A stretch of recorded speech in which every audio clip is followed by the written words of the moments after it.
Hayi ke njengoba nibona kimi neshoba silanaye namhlanje sixoxela kabanzi ukuthi kanti uprogram director uthula ithwane zikamaskandi shoba sebuyelela sishelela TV. Sawubona Ndlovukazi. Ninjani baba? Hayi alikho elibi ngabe likhona ngabe sekubhaliwe Daily News. Siyabonga ayumuhle uyakwazi kodwa ugiya. Hayi engomeni ngiyangena imfavorite yami ngisina lokhuzana ngisina isishamena. Imzansi imzingela hayi ngisina isishamena ingoma engiyithandayo. Awusithatha usibeke siyishelela TV ukuthi namhlanje kwenzakalani yini futhi afanele siyibheke ngelanga elikhulu lomcimbi. Nkosazana uyazi lento inhle kakhulu kulonyaka 2025 kuzohlonishwa usiko lesintu ku Durban July kuthiwa The Marvels of Mzansi.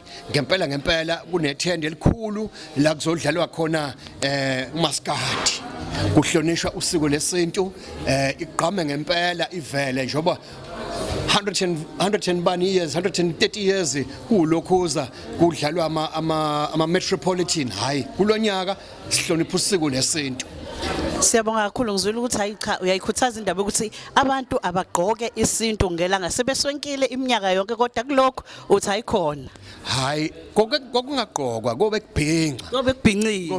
Kobe kuvunulwe. Ugqoka phela ugqoka zesilungu. Kuloko kobe kuvunulwe kobe kufaswa ibheshu nenjobo nedwaba.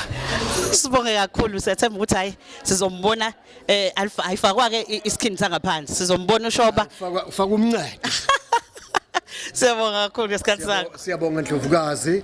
Hayi kubalandeli Liphi TV? Imashelela TV. Mashelela TV akushelele ngempela kumashelela TV. Nifike ngobuningi benu nizothenga amathikithi khona la ku Halisa Africa.